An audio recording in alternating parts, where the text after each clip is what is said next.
Welcome to the Authority File. I'm Bill Mickey, your host and the editorial director at Choice. My guest for the next 4 episodes is the Reverend Dr. Cheri DiNovo. I'll be speaking with Cheri about her most recent book, The Queer Evangelist. It's a memoir of a remarkable life, and it's published by Wilfrid Laurier University Press, the sponsor of this series. The book's subtitle is A Socialist Clergy's Radically Honest Tale. Radical honesty is a recurring theme throughout the book. It's there as Cheri discusses her upbringing, her life on the street, her sexuality, and it's also there as she writes about her evolution from her activism and community organizing to running her own business and becoming a minister of the United Church of Canada, where in 2001 she performed the first legal same-sex marriage ever registered. And she didn't stop there.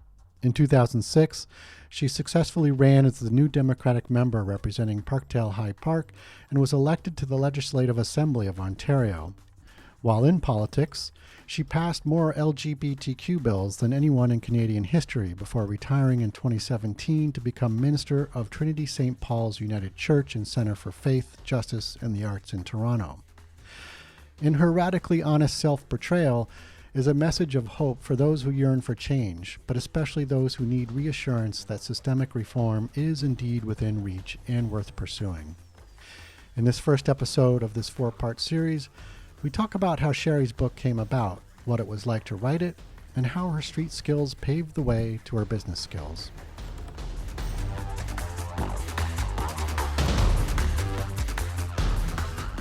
Okay, well, Cheri, welcome to the program. Thanks, Bill. It's a pleasure. Good. So why don't we start, if you could just tell us a little bit about how the book came about. What motivated you to write it? Well, it's been quite a life. And I think after I left politics, I felt a need to kind of just do it for my own sake, really. When the publisher came to speak to me about potentially writing a memoir, it already started in.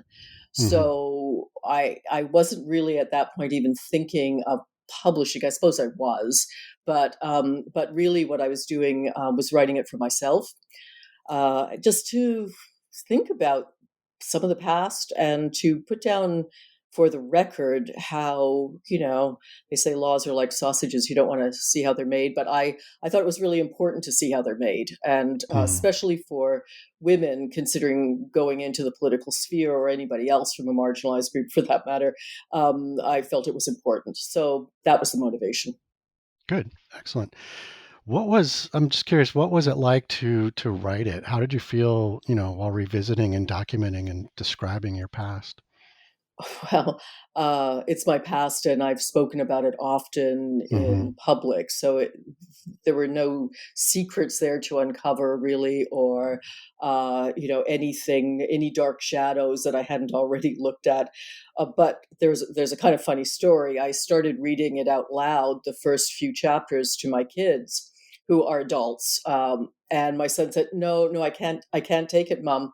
I don't want to know." I said, "You're going to have to read the book eventually." He said, "I know, but it's different with you reading it." So clearly what's beyond, kind of concerning for me or painful for me, clearly other people, especially people who are close to me, will know some of this stuff for the first time. And it's not easy. Mm-hmm. Yeah, I can imagine. So the subtitle to your book, The Queer Evangelist, reads, A Socialist Clergy's Radically Honest Tale. Radical honesty is a reoccurring theme, not just in how you write the book, but it's been a guiding principle, it seems, throughout your life. How would you trace that through the major stages in your life as you related in the book? And where did it help you and where did it cause some difficulty? Well, first of all, I've never been ashamed of my past. So it always struck me as strange if people reacted with some degree of shock to, kind of drug use and drug sales and street living and, violence in the home. I was never ashamed of any of that because just about everybody I care for in my adult life has experienced some version of that themselves. So it didn't seem unusual to me, for starters, and it didn't seem like anything that a number of other people, especially women, had not experienced. So, you know, it didn't take a lot to be honest about it in that Hmm. sense. Although I do recognize, with my son's quote, I do recognize that it can be hard for other people to hear, and it can be triggering for other people to hear. So that was an important piece for me. And then when it comes to politics, you know, honesty was my strength there. I mean, I Yeah. talk about, the old Nixon line, mutually assured destruction, but often it saved me, and it saved getting my bills done and turned into laws, knowing that, yes, they could make my life, comfortable. But at the end of the day, they couldn't fire me. Only the electorate could do that.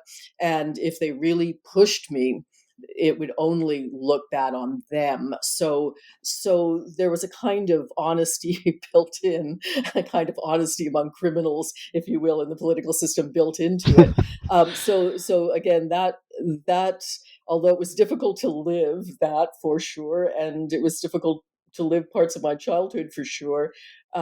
It first of all wasn't unusual, and second of all, I think again just needed to be told. People need to know the truth, and one of the ongoing complaints about politicians is that they don't tell it. They don't tell Hmm. the truth. Right. So I thought that was important to do. Hmm. And then, kind of skipping back to the 80s, you kind of have an interesting take on sort of the go-go 80s and how the confluence of the economy, the job market, cocaine even helped usher in the corporate phase of your life. This was prior to your political career. And sort of without a revolution on the horizon, as you put it, why not jump into, the corporate world? As you know, street skills equaled movement skills equaled business skills. So you have this funny way of having this natural kind of progression through your life to end up in the business world. And I wonder if you can talk a little bit about that part of your life, how particularly how capitalism seemed to take over and certainly contrasted with your younger years, and how you might have reconciled that or dealt with that at the time. I mean, selling drugs on the street to, selling your services in the corporate world, it's all sales. Yeah. And, everything in capitalism kind of, drills down to sales on some level. So that's a transferable skill. What was kind of Right. shocking to me was that it was so much easier to make money legally than it was Right. You illegally, mentioned. Yeah. and that was a bit of a shocker. But I recognize the same kind of renegades in both, and yeah, I mean, you can't escape capitalism from within capitalism. You just can't. Mm. So we all kind of make some kind of deal with it in whatever pursuit we're following. And plus, I mean, there was a very practical aspect of my life. I had children to support. I was the Yeah. sole support of a family, and even when their dad was alive, I for sure made the most money of the two of us, and my money was necessary. So there wasn't an option to not work. There wasn't an option to not earn, and I used the skills that I'd learned on the street to be on a different kind of street. In this, whether it's Bay Street or Wall Street, it's Right. still a street, and Yeah. it's still a street hustle. So yeah, and it was very clear to me as a socialist, always as a socialist, exactly what I was walking into. I had no illusions about it. I Mm. knew that it wasn't because I was particularly brilliant. I understood that even though I'd come from the street, had a certain amount of privilege. I knew that I could carry on a conversation. I knew I had sales skills from what I'd done, and so you use what you have. Right. And you ran a placement agency, a headhunting agency. But did you work exclusively placing women in positions? No, Uh, for our clients, I mean, they were all women working for me, and we okay. focused on women, and our focus was really sort of riding the equity wave at that time. There was a Mm. pressure on companies to get women into management out of secretarial pools, out of clerical pools, out of receptionist jobs. And so we helped with that, Okay. particularly in the fields public relations and advertising, which were our major clients, but not our only clients. But we also placed men as well. We Hmm. also did that because our clients would turn to us for all their positions, we hoped. So we did that as well. And as you know, one of my socialist friends described it, we were, in fact, effective corporate pimps. Pimps, right? Nice. So, jumping back again to your time at church, there were a combination of factors that that led you to joining church. Your job, the early '90s recession, the first Iraq invasion, your son, and even your own spiritual struggle. Can you talk about how that confluence led you to church?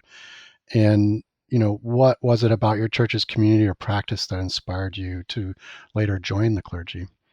Well, I started my company with a $5,000 loan that turned into $500,000 worth of billing in its very first year with a desk and a phone. So I believe this is a journey many have taken in the world. But as you realize your material dreams, as I bought the big house and the swimming pool and had a Mercedes in the driveway and that kind of thing, and still didn't feel happy, quotes unquotes, Hmm. didn't feel settled. I still didn't feel safe. I still felt like there was a man running behind me with an axe, and there was still pressure.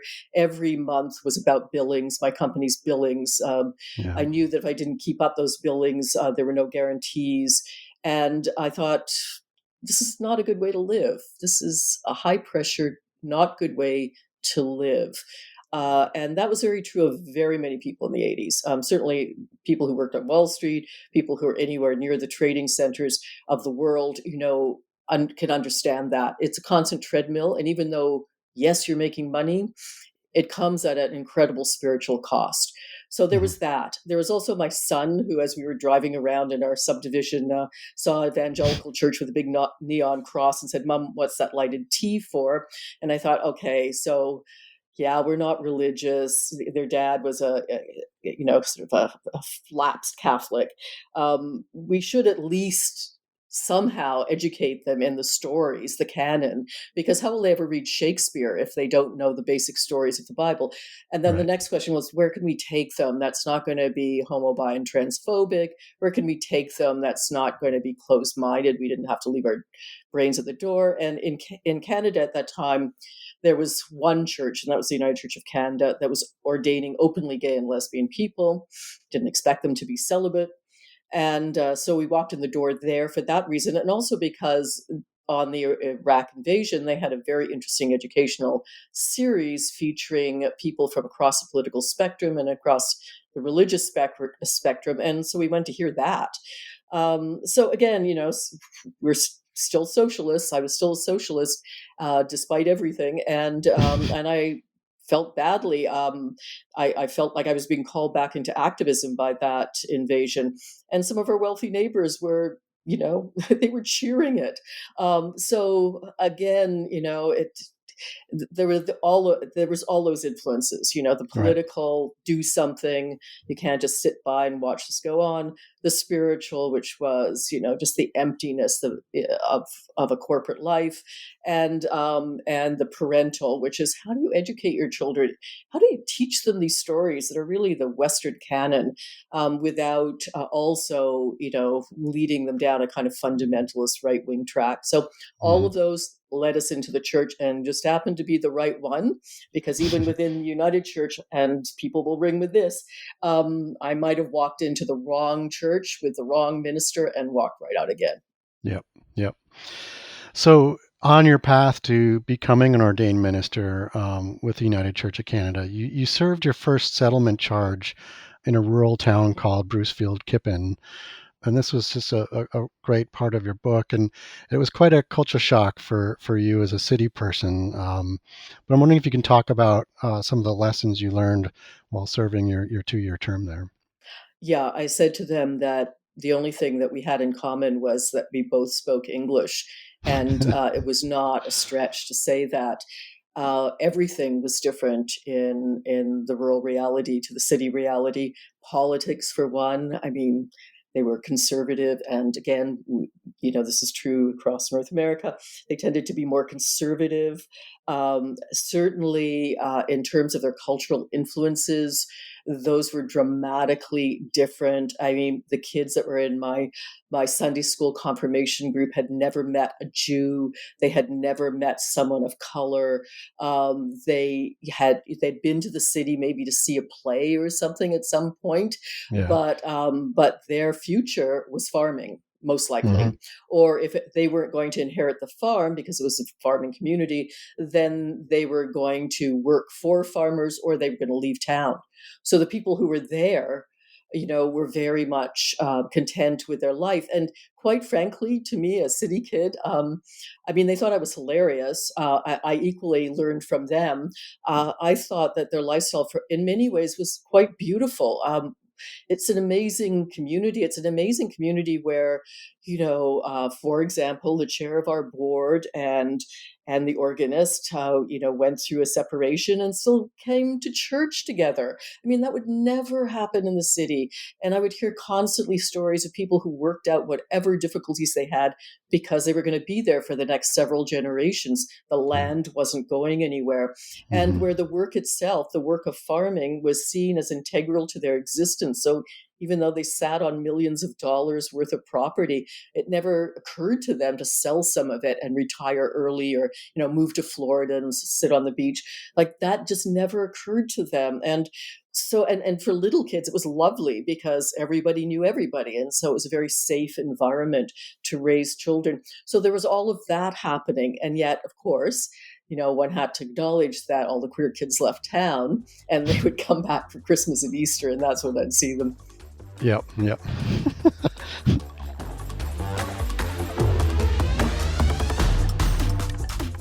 You just heard from Cheri DiNovo. Cheri is the author of her memoir, The Queer Evangelist, and minister of Trinity St. Paul's United Church and Center for Faith, Justice, and the Arts in Toronto. Wilfrid Laurier University Press is a sponsor of this series. Join us next week when we continue our conversation and talk about how Cheri got into politics, how her faith relates to it, and her many legislative victories. And nobody was interested. Nobody in my own caucus was interested. They thought essentially there was so much transphobia back then. They just thought this is a form of mental illness. Why are you going to bat for this fringe community? How many of them are there? 10, they're never going to get you reelected. So there was a whole lot of lack of interest. Yeah. The government certainly wasn't budging at all. My own party didn't, supported it, but without any kind of muscle behind it. As certainly the Conservatives weren't there. So again, there was not a lot of support. So I just kept reintroducing it year after year. And the times, they did change, over those years. And gradually it gained more momentum. And I discovered a kind of interesting thing about getting bills into laws, and that's timing. If you like what you hear, rate us or give us a review on your podcast platform of choice. As always, sponsorship and advertising for the Authority File podcast are handled by Choice's advertising manager, Pam Marino, and all of our episodes are produced by Choice's senior digital media producer, Mark Dirks, and digital media assistant, Sabrina Kofer. That's all for this week. Thanks for joining us.